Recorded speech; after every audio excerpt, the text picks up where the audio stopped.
Hey, everybody. Thanks for joining us today. My name is Emma and I am a counselor here at Williamsville Wellness. And today I am joined by. Hello, everyone. I'm Josh Barefoot. I am the Associate Clinical Director here at Williamsville Wellness. Yeah, thanks for being with me today, Josh. So, today we're going to talk about anger. And we're going to talk about what is most important in terms of working through anger, working on anger, processing it as an emotion in therapy, and how it relates to being helpful to process for early recovery. So, let's start. Tell me a little bit about why or how you saw this need for anger work in therapy and early recovery. So, for me, it's becoming a very important topic to work with patients on because it's often something that they are maybe being or feeling controlled by, but they don't really know, or they're trying to push it away, repress it. Yeah. And it's often causing, because they're going mad, it's often causing these really destructive patterns in life. Yeah. And the goal is, I don't want to answer another question you might have, but your anger is you, Yeah. right? Yeah. Just like any other emotion is you. It's not some outside alien who's Right. taking over. And so if it's part of you, then we want to incorporate it into, our understanding of ourselves. Yeah.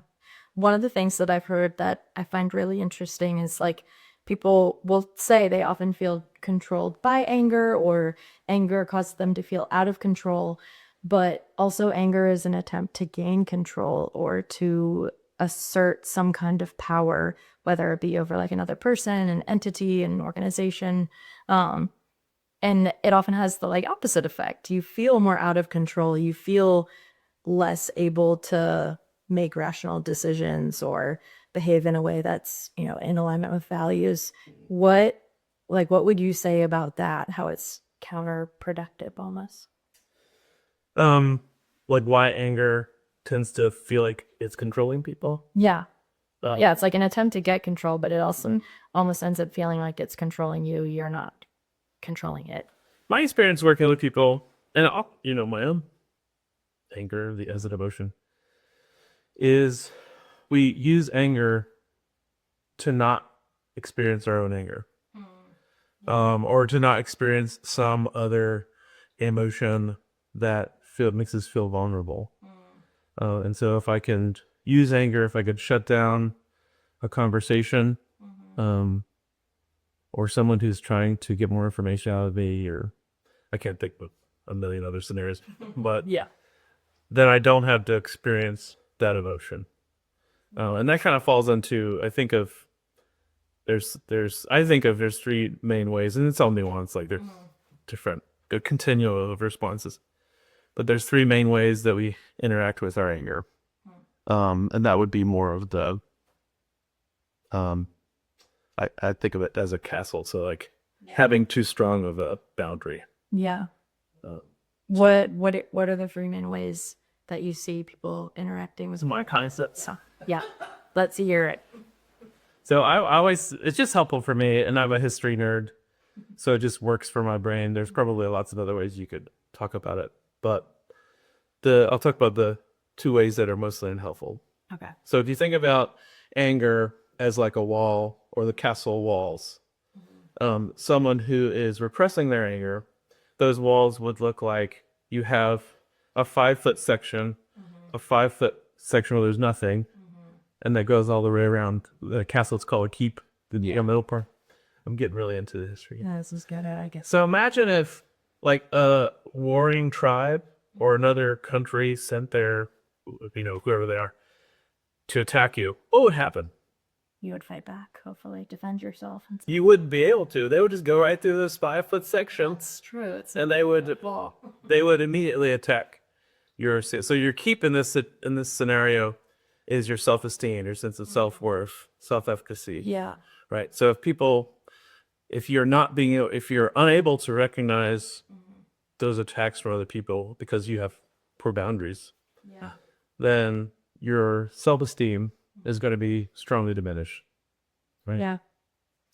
And so this is something that I think we see folks that struggle with like domestic violence, but it happens in less extreme ways every day. The other, does that make sense? Yeah. Okay. Yeah. The other way is, I always reference the walls of Constantinople. If you haven't heard about it, it's okay. But it's the anger exploders, right? So this is like someone, if they would have had 4 walls, in a row with barbed wire and automatic machine guns on top, and there's no what's that drawbridge that Yeah. Catholics have, and this is when you see people. I've had people in my life that I noticed where it's almost like every thing is met as a potential slight. Yeah, like every perceived threat is almost you're over coming after it. Yes. I need to employ those automatic. Yeah. Yes. So they are constantly angry. Oftentimes, I mean, no one's ever all one way. Yeah, in my experience. But let's just say, for example, this is how it works. And what's underneath that, or what's behind that? Well, let me talk about the nature of emotions. So, what would you say emotions are for? If you just the most basic reason we have emotions, what are they for? Communicate our internal processes. Yes.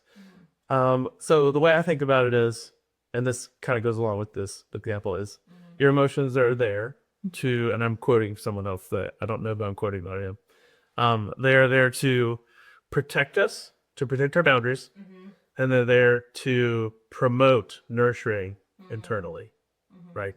Yeah. So if you take this scenario of this 3-tier castle that you go to the bar, all this stuff, Yeah. I specifically mentioned there's no drawbridge. What does the drawbridge do? Do you know? Lets people in and out. Yes, Basically. less people in and out. Yeah. So if we don't have this way of letting in the nurturing emotions, what's going to happen is they're almost the exact same thing as the first scenario, Yeah. where we have this diminished sense of self-esteem. That's what happens. Is it's almost like you're choking your self-esteem by like not letting any nurturing you. And we see that that's unhelpful. Right.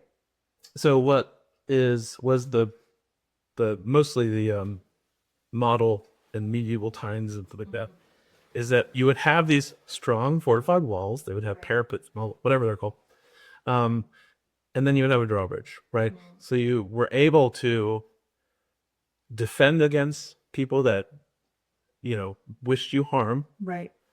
but you were also able to let in the people who were bringing in food Yeah. and the countries that were sending dignitaries. I'm really following all this. And ultimately that leads to, theoretically, a higher sense of self-esteem, self-worth. Right. You then are able to recognize your boundaries more clearly. Your boundaries are you too. Yeah. And you can live a theoretically happier, healthier life. Yeah. Knowing who you are. Yeah. And what you want. I like how you say your boundaries are you too, because I think like when we develop that sense of trust in self and what will allow in and what we won't, they don't have to be so clear cut. I'm drawing a boundary, justifying this is why I'm doing it. It just becomes more of like our sense of being. So it's not something I have to practice, work at. I mean, yes, I do need to do that in the short term. Basically drawing boundaries becomes more innate of like who you are, why you have those. They don't have to be so clearly defined. We I'm a CBT therapist, so we become conditioned not only to think and perhaps emote in a certain way, but we also become conditioned to behave in a certain way. Yeah. That supports, or for good or ill, it supports the way that we think underneath that. Yeah. So when we say like we have the practice setting boundaries with, what we do is people hear all the time is, Yeah. first of all, what are they? I think we can only really know that if we listen to our anger, Yes. right? Yeah. In a healthy way. Right. And then, obviously practice it. We're not talking about boundaries today, but But yeah, this because anger is to a cue of like an area where maybe I don't have boundaries. And like you're saying, we have to practice them initially because we can't just do something we've never been taught. It's like riding a bike. You are taught, you learn, and you practice, and then you take your training wheels off and you practice doing it that way. And then eventually it becomes like second nature where you just, you could not ride a bike for years and you pick it back up and you can ride a bike again, kind of thing. So, Right. in the same way, listening to our anger initially, the thing we've been maybe suppressing, avoiding, to help us direction what boundaries we might need or how to draw them, or yeah. So, all in all, anger can be like a very healthy tool. Oh, yeah. Just showing you, hey, here's something that probably actually really matters or hurts or carries some weight for you. Yeah. There's also some like neurobiological stuff that I am not an expert in, so I don't want to espouse it. But I will say that they have found that when people repress their overall emotions, but specifically their anger, which is meant to promote their mental boundaries, Yeah. or something, I mean, maybe their physical boundaries, or people that are, someone's trying to hit you. Yeah. It is good to feel angry, To react. to not have to that person keep us for. That's going to keep you alive. Right. But also, they found that for people that repress their anger, that they found that it also that they have a weakened immune system, because your immune system, it's part of the same apparatus. And I'm not an expert. I said that, but it's part of the same apparatus, and what your immune system keeps out pathogens, just like anger does. It keeps out the pathogens. It lets things in that are nurturing for you, water, Yeah. put good nutrients and things like that. So there's not only a relational benefit to being more in tune with anger, and a just personal benefit, but there's also a physical health benefit to it as well. Right. Yeah. Because when you're just consistently repressing, you're not able to differentiate between what's nurturing and what's something to be kind of like disregarded. Pressing or I just call exploding. That's probably a better word, but exploding, because those both push the nurturing away from us. Right. Um, Yeah. and I think, one of the things that I've had many patients say, so I'm not talking about anyone specific, is like, I don't think I have anger. Yeah. And I'll say, I don't think that's very good. Yeah. Right. Right. It's usually like a more suppressed form, maybe for people who are like, "Oh, I don't get angry." It's like, are you quietly angry? Like, Yeah. is there just maybe some more resentment, silent slights happening internally that really get under your skin? Yeah, I've heard John Bradshaw talks about this concept of like rage and anger also being a mood alterer, which I think is so true. It's similar to kind of the euphoric feeling we get when we drink, do drugs, gamble, where it's a way to like get out of my emotions, right? So when I'm avoiding suppressing, like avoiding the more emotions that I'll maybe classify on like the negative side of the wheel, the grief, the sadness. And rage and anger is an attempt to not feel those. I know we often hear anger as a secondary emotion. There's something underneath happening first.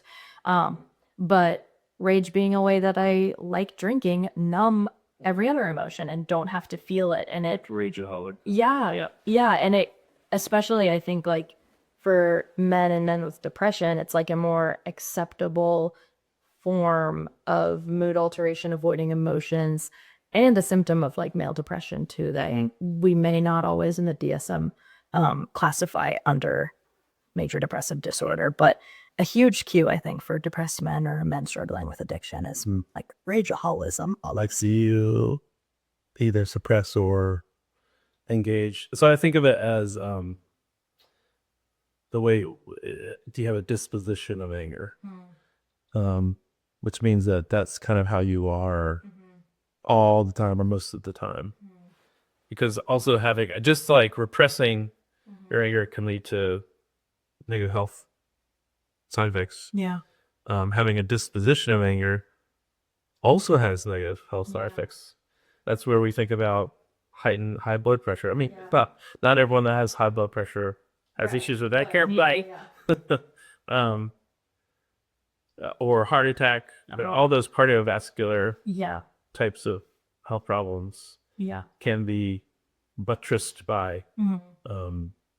exploding anger or disposition anger. Yeah. So we don't want to say, oh, I should just be angry all the time. Ooh, because all that matters now. Yeah. I mean, hopefully that was clear with Yeah. the Constantinople example. Yeah. Oh, that rhymed. But we also don't want to just constantly be engaging with it Right. as well, because that's also not true. We have these other emotions that are going on.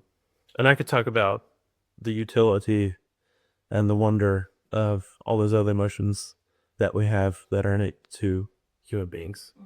But that's not what we're talking about today. But Another time. so I think about you. You were talking about, I don't know how we are on time, but you were talking about how basically anger is a more socially acceptable emotion for Men. men now. And that's also something that I talk about, because it's almost like they're taking their emotional experience and then filtering it through what can I experience Right. outwardly. And for some people, it's, well, I can be angry. Right. I'm really sad. Maybe I feel shame and guilt, Yeah. or just heightened anxiety. But I'm allowed to say that I'm angry. I'm allowed to be angry. And no one would say that Right. per se. Conscious thought process. It's Yeah. like, But I mean, I don't think belief. like if you Like you look, a news person would say, Yeah. "Hey, all men are allowed to be angry now." Yeah. Yeah. But there are so many these underlying messages that we get from all these different areas of life. Yeah. Definitely. Parents, obviously, friends. I was thinking about when I was playing football growing up, like my coaches. It was like that was like the only mode they were in. Yeah. Either you do well and they were happy with you, or you did it and they were just making you runny, screaming.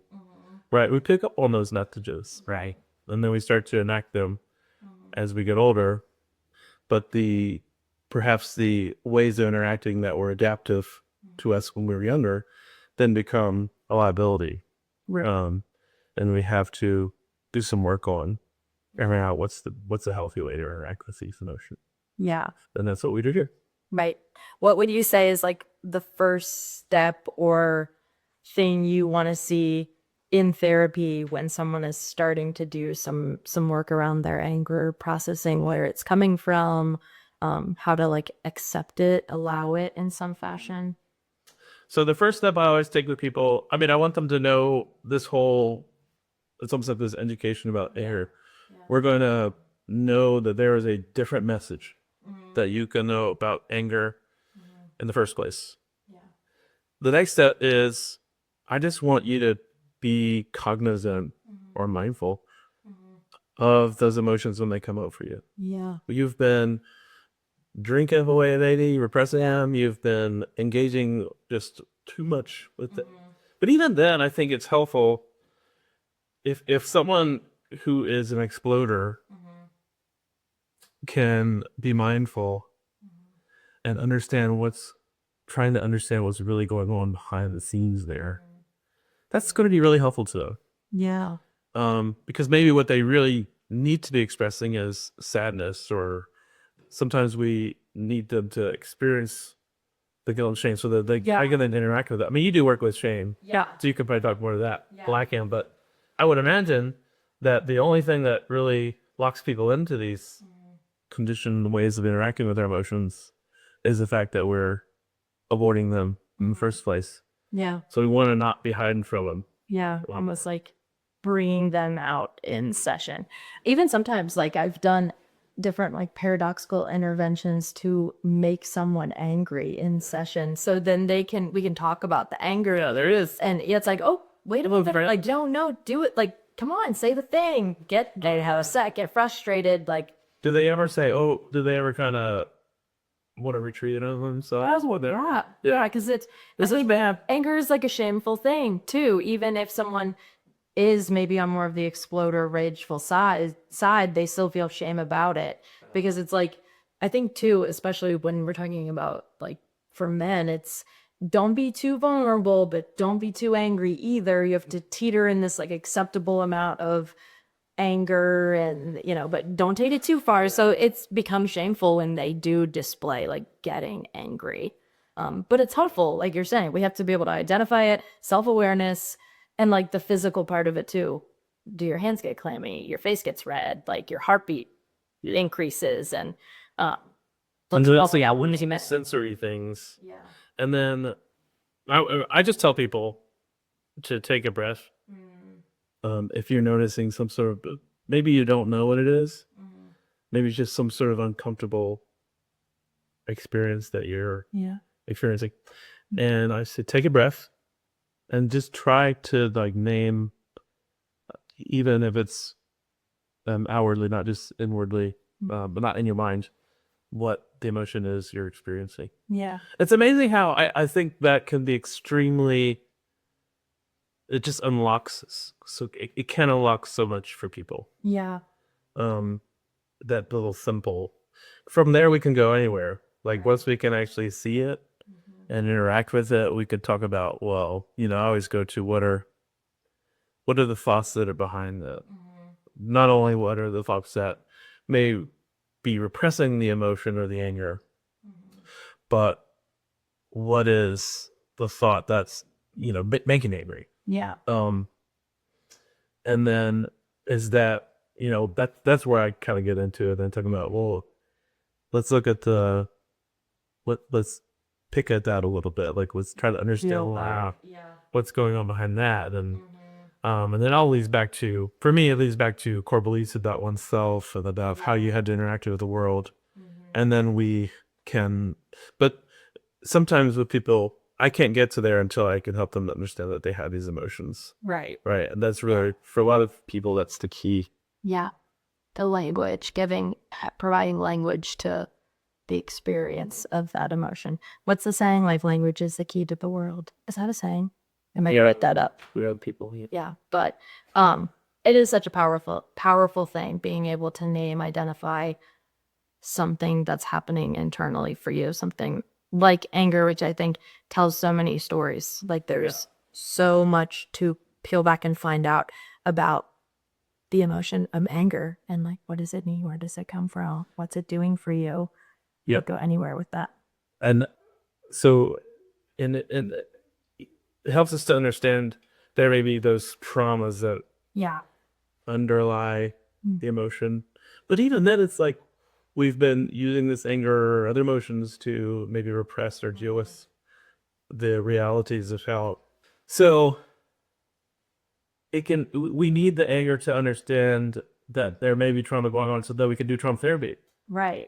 Yeah. And maybe so I'm like, hey, out of my purview at this point, but I wouldn't have done that if we hadn't talked about it. If we had, It helps people to for sure get underneath what else is going on with that.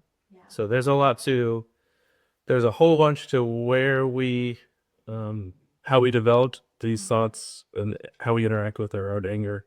Yeah. That's a lot of what we're doing with people. Both messages from, like I said, from parents, from society. But that doesn't mean that just because it's been the way we've thought about it, or how our families think about it. And they do that because it can be destructive. Right. I mean, that's maybe a point we haven't talked about, but people get concerned about other people's anger, assuming that it's always going to be destructive. Yeah. Yeah, it's got like a stigma about it. Yeah. Yeah. And it can be. It is. Right? Yeah. The way we interact with it, I'll say it that way, can be destructive. Besides a lot. Yeah. And as it's you mentioned that did you say it was a tool? You said something like that. I said we can make it like a tool. I'll use it as a tool. So it can be profoundly constructive. Right. As well. Yeah. Yeah, we can almost like reassign the job or the role to it, where like oftentimes sometimes anger and passion can be confused. So maybe now I take my angry part, my angry, self, and I channel it into being really passionate about something, and now it's a motivator and I'm determined, and like it can become constructive. Also, it's a signal. I need to draw boundaries here. I need to, do something differently or disengage or engage more with this thing. So Yeah. it's beneficial. It's not like all negative, well, destructive, but That's there's with it, yeah, which is like everything will happen. yeah. But I feel like we could talk about this forever. But Yeah. all that to say, anger doesn't have to be something that we fear. It's worth welcoming in, understanding, talking about. So, Can be a friend. yes. Thanks everybody out there for watching, and we'll see you next time.